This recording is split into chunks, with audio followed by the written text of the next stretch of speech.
now, progressive radio host and Fox News contributor Leslie Marshall and American Majority CEO Ned Ryan. Good to see both you guys. Hey, Ned, you look at this and face value here, it's pretty straightforward. There's seven countries that President Obama also identified as problems. He's putting a temporary ban. Shouldn't we want to do this to make sure everybody is as safe as possible? No, exactly. And I think the thing that was interesting over the weekend is see the left's response and the media's response. Hysterical, devoid of reason, devoid of facts, devoid of historical perspective. You're right, Trish. This list of 7 states was compiled by Obama's deputies back in 2015. These 7 states are either official state sponsors of terrorism or safe havens for terrorism.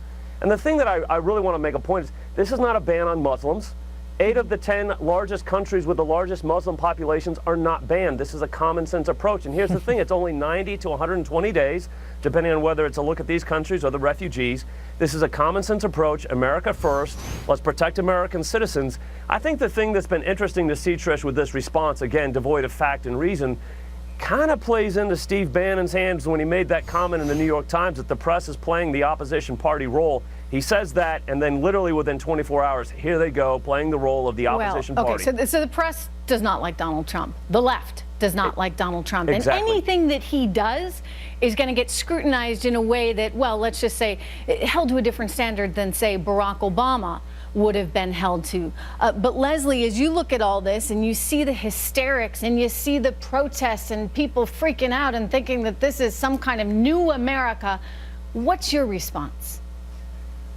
Well, I'm sorry. I'm one of those that's hysterical, you might say. And one of the reasons for that is even Rudy Giuliani said this is a backdoor Muslim ban. The 7 nations that we have blocked the individuals and detained these individuals from, none of them have individuals that have committed terrorist attacks on American soil. Okay, can I stop you on that? Can I just stop you on that? Because I've heard that from multiple people.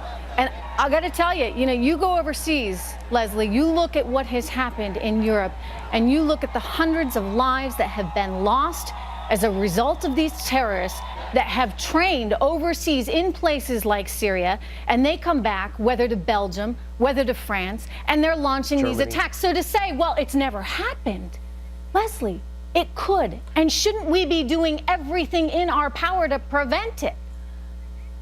Well, what I think is interesting is that the Muslim countries that aren't on the list are all countries where our president has business dealings. When we look at the hijackers on 9/11, the majority of hijackers came from Saudi Arabia. If we want to be safer, we need to stop. Okay, so this is a complaint. No, Ned, this is a complaint that people on the left are making. I think it's a little bit of a distraction. They live in an alternate reality. Hang on, people are asking, why is it that he only selected these 7 and he didn't make it broader? Was this, Ned, because he didn't want it to be a Muslim ban?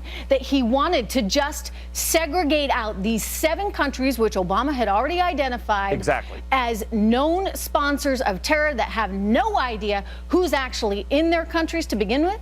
Exactly. No, I think this is a very responsible first step. Again, Obama compiled this list.